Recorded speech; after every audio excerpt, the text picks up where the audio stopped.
All right, here we go. 3, 2, and 1. Welcome back to the Krueg Show. And my one of my favorite segments of this podcast is this segment because we get to do whatever we want. It's the beautiful part of radio. It's like a radio show that just goes on and on and on and on and on. And we break, not when Lee Hammer wants us to break, when we want to break. So we do what we want. It's the beautiful thing. And welcome back to the Krueg Show. And our guest this segment is Matt Pinfield. And if you know that name, it's because you haven't been under a rock for the last 20, 30 years. MTV, and of course now the new morning show host at KFOG. And welcome to San Francisco, Matt. Larry, thanks so much, man. It's great to be here.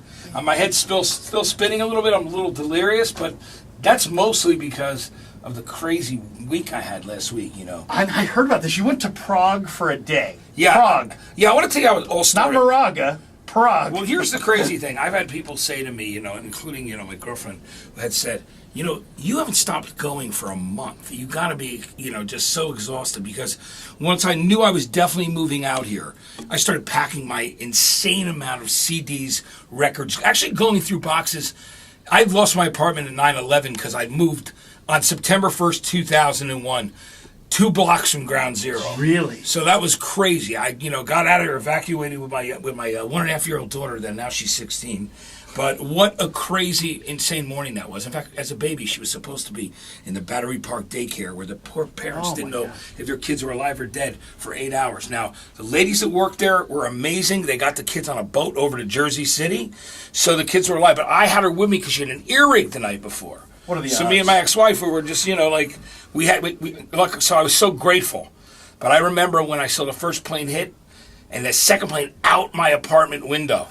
And it was incredible. I went down on the street to see if I could help people. I felt the shaking of the buildings, and which was incredible. You know, it was just amazing. And then I ran back into the foyer, and the guy was like, "You shouldn't go up in the elevators." I'm like, "Screw that! I'm going up there. I'm going where my kid is and my wife." So I went up there, and it was funny. A guy reminded me recently.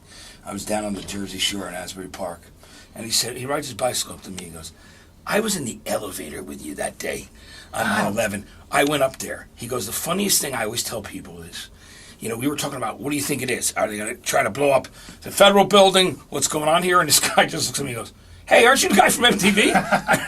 What's hilarious? You're like, we're in the middle of like a national crisis. Yes, of course I'm nice to everybody, but, you know, I was more concerned about getting up there and getting my kid out of there. Wow. And so the reason I brought that up is, you know, it's just, I had so many boxes that even from that period I had put in storage that I had not gone through.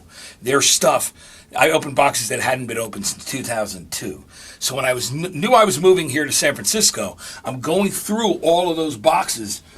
So, and it was brutal. Because, you know, I'm like, do I need 4 copies of Pearl Jam's 10? You know what I mean? Do I need 3 Neverminds by Nirvana? Imagine all the things that you've collected through the years. Yeah, especially because, I used to run radio stations as, you know, be the program director and do afternoon drive or morning drive. I spun in rock clubs. So, like, I worked at Columbia Records as a, you know, A&R guy there, as a vice president. So, the amount of music I accumulated.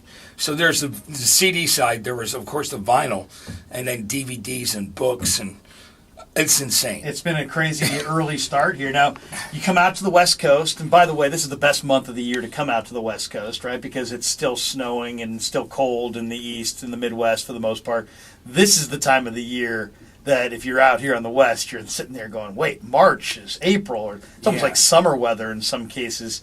What brings you out here, and tell us about the new show? I know you're on KFOG, and you're taking over that. What are you hoping to accomplish? Well, I mean, look, I love it out here. I've always loved this city. I've been here for various reasons over the years. The first time I came, I was here for the Gavin Convention, when there used to be more music trades that were basically about music reporting to radio. They would have certain conventions. So I came out, you know, a bunch of years, and the second year that I came out, I ended up winning like this Gavin Alternative Music Director Award for the country, and then I won it again in 92 and 93. So the first time I came out was actually 91. And I loved it. I fell in love with this city at the time when I came out. And Then I came out over these years with MTV to work with Metallica. I did a bunch of cool things here. I remember when we did the Mother Lode and we sent out these giant tractor trailers that were all down here like in this, I don't know if it was abandoned or it was not used naval yard. I can't remember exactly what it was, but there were 3 giant tractor trailers. We sent them off. One went to Aberdeen, Washington. I met the band up there, and it was a giant contest called the Mother Lode. And then I came back, and we did a thing called Reload, Rehearse, Request during the next album, Reload, in Metallica's space there. And it was a bunch of people from their fan club making requests and then taking faxes at the time because not everybody had cell phones, going back to that part of the 90s. So I've been here many a time over the years and loved the city. I almost came out and ended up doing this 2 years ago. I was going to be out here to do the morning show, but it ended up that at that point in time, I had too much stuff going on in New York, and I couldn't make it work at that time. But when they said to me, would you like to come out and do the morning show here? Because I love the station, and I love the city, and I just said, I think it's time to do so. So I accepted the invitation, so here I am. But so that Sunday night I flew out. I got stuck in the airport for 5 hours, guys. All right, so that was loads of fun. I got here, and and I did Wednesdays and Thursdays and Friday's show, and then got on a plane to go to Prague, which is insane. So I flew to Paris. Now, what's the flight on that, by the way? 15 hours? It's like 15 hours, for a day. 15-hour flight for a day. And that doesn't count, going through customs, like changing. And in Paris, where I went first, they make you change, and go through security twice. So I did that. I think, oh no, I'm going to miss this flight to Prague. It was not for at that night and on Friday, and I ended up going through customs again, and they went through all our stuff in security, and then I got on one of those shuttles that's supposed to take me to the second plane to go to Prague. And then all of a sudden they sit there, and we're in the shuttle for like an hour and a half. I'm like, really? This is just adding to the fun. Whirlwind. Oh, it was unbelievable. I got there, exactly. I got there and, ate dinner with my friends that were there and the people that were involved in this concert that was happening. Jazz band January Jane and a Whiskey Vinyl record label and a charity that they were doing the show for, a big outdoor show. I literally slept a few hours, got up, went to the site, because, I just didn't have any idea what time zone I was in. I was already, don't even know what time zone I'm in now. But so I got there. I went, I did stage announcements, I did everything that I was there to do. We went back, got a little something to eat, and then when they were going out to celebrate afterwards, I was going back to the airport to get on another flight, Prague to Paris, wait again, Paris all the way back here. That is unbelievable. And the best part was when I landed, I go, it's Monday, right? The guy goes, no, it's Sunday. I'm like, what? I had no idea what day it was. Yeah, I swear, because I didn't realize that you gave the time back. That is jet lag. Yeah, and I'm still feeling it, guys. I'm feeling it. Well, not only that, your first week here on the air at KFOG, the passing of Prince. And I saw you. I wanted to talk to you the other day, but you were so engrossed. You were taking phone calls and booking guests. And, did you ever have a chance to meet Prince? Yes, I did. I love Prince. I was a huge fan of Prince's. When I discovered him on the Dirty Mind album, but when I heard Controversy, the next record, is when I was like, I love this, and that's when I was really in. And I was a kid, I was still, a kid. I remember this is kind of, I didn't say this on the air, and I probably should have, but I was at a hotel laying in bed with my high school girlfriend, all right? All right, there we go. Hey, come on. There you go. You know what I mean? Who hasn't done it? You're like 17. All right, guys? And we're watching Don Kirshner's rock concert, and they show the Controversy video, and I looked at her and went, this is cool. I got to go buy this record. Yeah. This guy, Prince, this is really cool stuff. Knew who he was, picked up that record, and, was a fan over the years, all through 1999, Purple Rain, all the stuff that he's done. Saw him live many times, and had the opportunity to interview him, to go to Paisley Park and to go to Minneapolis. So we flew up there. So you've been at Prince's compound there? I've been outside. Yeah, I've been outside of it. He actually came out, and they bought us lunch, and I got to hang out and talk to him for a bit. But here, in typical Prince style, here's something that'll blow your mind. When's the last time you saw, can you imagine? It may seem like it's in a time far away, but MTV one weekend on a Saturday afternoon actually played nothing but unsigned artists. Can you imagine? Let alone playing on a Saturday afternoon big artists right now, like a Beyonce or 21 Pilots or whatever. But they did this thing called Flying Indie Under the Radar, and it was me hosting all day. It was a 5-hour broadcast, and what was going to be cut and interspersed with it was a interview with Prince that I was doing in Minneapolis up at his compound.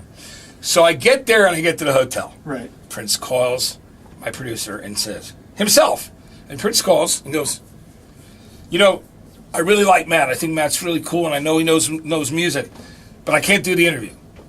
And my producer goes, why? He goes, I don't like the name of the show, Flying Under the Radar. And she goes, well, we can always change the name. He goes, you know, at that point, it was after the emancipation thing when he was really upset with Warner Brothers, and he had the slave written on his face. So when he agreed to do it, he was very, very, you know, he was ready to talk about being independent because he was really angry about the whole Warner Brothers thing.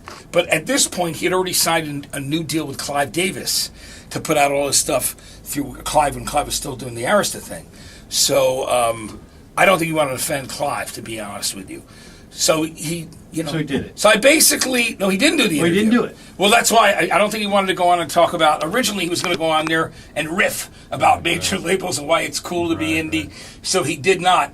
But at least I got to meet him and talk to him and some crazy stuff. We've got Matt Pinfield, who's with us on the Krueg Show podcast, and we're just talking to Matt. You got a new book out too. I should mention. Yeah, it's coming out in September. Yeah, it's coming out in September, and it's called All These Things That I've Done, My Insane, Improbable Life. What do you rock life? What do you think? I mean, is this going to be a big hit? Well, I don't know, but I certainly know that I got a lot of likes on Facebook today, and you know, when I announced it. I mean, it's already over 1,000 something, that's a good start of people that are excited about it and people saying they're going to read the book. I'm pumped about this. It was something every artist that I was friends with, whether it's guys in Pearl Jam or Dave Grohl, they would always say to me, dude, you need to write a book. Everybody would say you need to write a book. If it was Alice Cooper. Or, even just for the pictures. I mean, you know what I mean? So, I mean, people would always tell me I should write a book, so it was something that I wanted to do, and then I was talking to, Danny Goldberg, who used to manage Nirvana and, managed Stevie Nicks and worked with Led Zeppelin over all those years. And he's written quite a few books. And he wrote a great book called Bumping Into Geniuses about his life with the musicians like Kurt Cobain and Jimmy Page and Robert Plant. And, he and Stevie Nicks. And he was like, you really need to write a book. So he actually introduced me to my literary agent, I remember him saying to me, she's not going to candy coat it. If she doesn't think she can sell this book, she's going to be really, really frank. So I hope you're cool with that. And she said, no, I can sell this book. So great news with Simon & Schuster and Scribner, which is the publishing house. We're into it, and it's finally come to fruition. I co-wrote it with my friend Mitchell Cohen, who is a writer who for years wrote for Cream and a bunch of other magazines, and he was an A&R guy himself. So we worked together at Columbia Records. He had been there longer than me, and before that was at Arista. And speaking of Clive Davis is the first one who's written an endorsement for the book, which is really cool. Nice. I mean, I mean, that's pretty huge. So, it was great. You probably got a bunch of wild stories in this book. There are some pretty wild stories. Any that you could tease or share with our there's audience? encounters that are in there. There's just so much wild, like crazy stuff with Marilyn Manson and, Billy Idol. And, there's a lot of partying in the day. Billy Idol was one of my favorites in junior high. Yeah. White Wedding. Yeah, I love those records. And I was into his old Rebel punk Yell. band. Those albums were the best. Those first two albums he did, I loved. And he was a singer of Generation X punk band, too, that I liked when I was in early high school, when the whole punk thing broke in England and here with the Ramones. So, it was cool that, but we were both a lot younger and we were a lot wilder. That's what I'm going to say. It'd be great for you to read. I think when you read this book, you'll find a lot of really interesting things, and you'll find a lot of really cool perspectives. I mean, those cartoons that you've seen on VH1 Classic that they run about me at the Playboy Mansion, and or with U2 in Brazil, those kind of stories are in there, and they're elaborated on more. So there's some really cool stuff, and I think you'll really like it. The book comes out September 6th. which is really funny because, it was supposed to come out September 22nd, until I found out that my state mate and friend Bruce Springsteen is putting out his autobiography. And, I didn't feel like, they moved it up. So, like Simon & Schuster moved it up because, and Bruce is fantastic. You're a fan of the boss, right? New Jersey guys have to be a fan of the boss. Yeah, well, right? I'm a huge fan of Bruce's, and he been very kind to me. He's not the kind of person that you can ask to endorse you or ask for that kind of favor. He only does what he really wants to do and say, and he twice went to my bosses at MTV when I first got there and told them to look out for me. And that was really cool for Bruce to do that because he's just not the kind of guy. He just wouldn't do that for anybody. But he listened to me on the radio on Jersey Shore, so he would listen to the show, and he was a fan of the show. But yeah, so that's it. Yeah, I didn't want to. I'd get eclipsed. I mean, like I'm already gonna. Let's be honest. I'm already gonna get eclipsed. It's Bruce Springsteen, Exactly. man. You know what I mean? Oh, yeah. Bruce Springsteen, Matt Pinfield. I don't know. You know what I mean? I mean, Matt, my co-host Gary Radich always, he's like when he's trying to play around with people, he'll say, if you had to pick somebody to drive cross country with in the sports world, who would you pick? And people would throw out there, this guy and that guy, and I'd go with this guy because he's got great stories. Or this guy, I would kick him out of the car by the time we got to Kansas.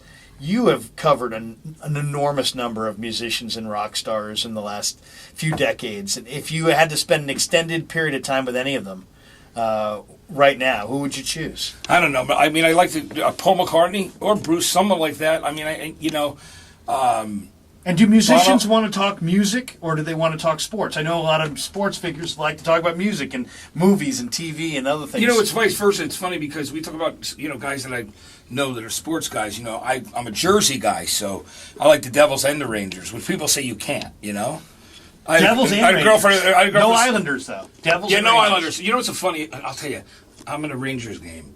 And Susan Sarandon and Tim Robbins, well, it's Tim Robbins' stepdaughter, but their daughter, the one that was on Californication, she's super, super hot and super cool. But she's, of course, the biggest Rangers fan. She got mad at me. I'm sitting next to her, and she goes, "Matt, how can you let an Islanders fan buy you a water?" I'm like, "For an $8 water? I'll let any fan that be a fan of Al Qaeda. I'll take that water." You know what I mean? So it was that kind of thing. But I used to roll around with Sean Avery too, and Sean would come on and do my New York morning show there. He was a controversial player. Oh, he was. But you know what? The thing that Sean and I had in common, and he was controversial. I remember he got in trouble for saying that thing about Alicia Cuthbert, who he was seeing the sloppy seconds comment. Right. I don't know what that has to do with playing hockey. I mean, I don't know why you get suspended for a comment. It could be a comment of stupidity, but honestly, why should you get suspended for that? It's one thing if you do something on the ice or you do something that really breaks the rules, but I don't know. I guess it was considered cause. So. Are you a hockey fan? Yeah, I'm very much a hockey fan. Are you only a hockey fan? Or are you like a Yankees? I'm a Yankee fan. I've been a Yankee fan for years. Met Derek Jeter probably somewhere on the way? Yeah, definitely met Derek and and A-Rod and going to Yankee games, since I was a young kid. My dad got me into the Yankees. Went to Mets games too, though. And it's another one of those things where I'm not one of those haters who goes, "I'm a Yankee fan, I'm not into the Mets." I go and support both teams. I support local teams, like I'm sure a lot of people do here in San Fran, and I'll start to support the San Fran teams. That's right. I literally, if I didn't have to go to Prague, I would have been at a Giants game.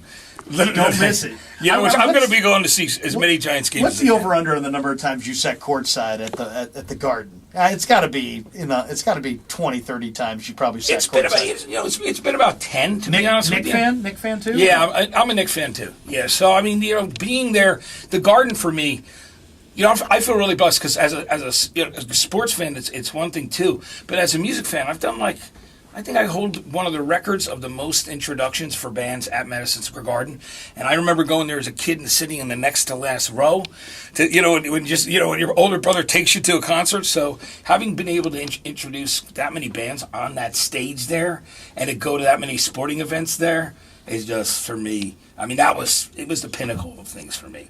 And Yankee Stadium, of course. Oh, Yankee Stadium. The old Yankee Stadium. The old Yankee Stadium. I've got what do they got? A new Yankee Stadium. It's massive. Yeah, it is. It's the old Yankee Stadium. I remember being there with Lenny Kravitz and another friend of mine who'd worked with him. And Lenny and I are going to the bathroom because even in the boxes you have there's no bathrooms, especially in the old ones. So if you went in the bathrooms at the old Yankee Stadium, there are about 100 urinals and just 2 toilets. And Chevy Chase, is right in front of us in line. So me and Lenny are standing there, and I'm just talking to Chevy Chase about, asking about like some old movie he was in called The Groove Tube and some of this SNL stuff. And poor Chevy, he gets in the toilet to sit down and take a dump. And all these drunk Yankee fans just start chanting. All these guys are at the urinals going, Chevy's taking a dump! Chevy's taking a dump! Chevy's taking a dump! There's nothing worse than a guy who's got to go to the bathroom. Imagine, it's bad enough. You got 100 drunk, loud guys in there. Serenading you, and it's scaring you think back up, up into your canal. I said, guys, come on, give the guy a break, man. He's just, you know what I mean? It's a guy trying to take a dump. What if it was you? I was giving up all credit. It was just Chevy came out of there and he was blue. I'll never forget that. That's one of my funniest remembrances of Yankee Stadium, and it was in the bathroom. It's funny. A buddy of mine over here, Len, was he sent me some information on you the last couple of days, and he's, man, you got to see some of these pictures. And there you are with Dr. Dre. And Ice Cube. Yeah, it was no Snoop. It was Ice Cube and Dr. Dre. Well, you wanted to know where Snoop was smoking up, man, in his dressing room. We couldn't get him out of it. Where was that? That was my TV show I did with Jimmy Iovine, of course, is very famous record executive, famous producer, who was running Interscope and is now, Apple Music and all that. So Jimmy. It was a TV show idea he had. This was a show I did after MTV in 2001. They had this really great idea, Jimmy Iovine and Doug Morris, who were both big record execs, to have a record label. It was before social media. There was no prominence, but people did have, it was way ahead of its time. It was a record label, a TV show, okay, and a website. People would upload their music way before broadband. You know what I mean? And Farmclub.com. So we had the NWA reunion on there. So that's what it was. I remember we were, like I said, I'm standing outside with Jimmy Iovine and Andy Schoen, my boss there, and Audrey Morrissey, she's the producer of The Voice. And we're all looking at each other, waiting for Snoop to come out. I mean, he hadn't smoked enough yet to get on the stage and fill in for Eazy-E. So, but it was just great experiences like that. They were so much fun. Unbelievable. And a lot of this stuff, I would imagine, is outlined in the book. Huh? It is, yeah. And you'll see that picture in there, too. Well. Great stuff. Well, hey, man, I'm a native San Franciscan. I know you're out here, you've been out here, but this is the first time you're living out here full time. If you ever need any recommendations, restaurants, that kind of thing. I'm a guy who loves to eat. I'm a foodie. So, as you can see, I mean, it's pretty obvious. Who have you not? You've interviewed a lot of people, a lot of famous people, a lot of musicians, athletes, actors. Is there somebody out there that you haven't talked to? You thought, man, I really would like to have this person on my show. I'd really like to find out more about them. At some point, it's Neil Young would be one, and Tom Petty, believe it or not, because I was never talked to Tom Petty. No, I haven't. Which is crazy because Petty, before he broke with Damn the Torpedoes, I was still in high school. It was a great time. I mean, I saw The Police for $2 at a place called the Walnut Street Theater. And it's really funny because it's in the book, the story. But my friend goes to buy the tickets, and the guy behind the counter, it was before Ticketmaster, it was called Ticketron. And people, you buy concert tickets, if they had a machine there or their allotment, it could be a luncheonette or record store. And the guy looks at my friend and goes, "You better enjoy this concert because these guys, the Police, are going nowhere." So they said about him. So we bought our tickets were $2. So we had a row of tickets, a bunch of guys from juniors in high school jumping out a station wagon and drive to Philly and see that show. And the same thing with Tom Petty. I love Tom Petty. When I heard the first album, and I was a teen, and then he put out a second, and it was touring for You're Gonna Get It. Before he broke through the next album with Refugee and everything, that's when he really broke through, Damn the Torpedoes. But I was early on Tom, so I got in a row of tickets, but I told my friends, of course, hey, I work for this money. You guys are gonna have to pay me back. It's not like I bought them for everybody. I worked hard, did like 2 part-time jobs, and we went and saw Petty. But no, I'm not interviewing him, and I know he likes the stuff that I've done because I've heard it from his management and friends. Tom's a fan of yours, and I said, well, I'm a huge fan of his. So it's so weird that we haven't done anything in interview yet. So that's one I got to get him on the show here. Yeah, that'd be awesome. I'm a huge fan of Tom Petty. Yeah. Who is the compliment that who is giving you a compliment where you walked away and you said, oh man, not I've made it, but you know what I'm saying. Well, like, oh man, that's really meaniful. I'm sure you've had Well, people Paul say McCartney that. said to me, which I loved, he said, I really love doing this interview with you, Matt. And he said, if it wasn't my wedding anniversary to Nancy, he goes, you and I would go to a pub and we'd keep on talking about music and hanging out. I wish I could go with you today. Paul McCartney says that, right? Yeah. You're on Pod 9. Yeah, I mean, Mick Jagger and Keith Richards, when I did the Stones, and that was, all the Stones, Mick goes, Matt, that was a great interview. And Keith goes, Pinfield, it was genius. It was painless. Awesome. It was just so Keith, right? And then Bono said some really, really nice things, and Dave Grohl, so just all those people that it's like you never stop wanting to hear that people appreciate what you do. Sure. And it's the funniest thing. Speaking of that Paul McCartney interview, I recorded his last album special at NPR, and I was on the board of governors of the Grammy. So we're having our meeting upstairs, and I go, I'm going to go downstairs and interview Paul McCartney. They go, oh, that's all you're doing. And I'm sitting there, with all the people that are, on the board in the New York chapter. And I'm talking to Paul. I said, Paul, both my daughters, because my second daughter was born after the last time I had hung out with Paul at this thing. So it'd been quite a few years. And I said, both my kids, I started out by playing them the Beatles. Schooled them on the Beatles first. And somebody looks at Paul, one of the engineers, and goes, do you ever get tired of hearing that? And Paul goes, no, I never get tired of hearing that. He goes, which I get it. You appreciate it. You're getting that affirmation and being reaffirmed that the things that you've done mean something to somebody is really important. Absolutely. We'll let you go, man, but awesome stuff. We're enjoying your show on KFOG. Give the people the rundown where they can get you and where they can hear you. Well, it's here on KFOG every morning. KFOG every morning, and there's going to be a new night show syndicated out from here at KFOG that I taped that will be on nights called 2 Hours with Matt Pinfield.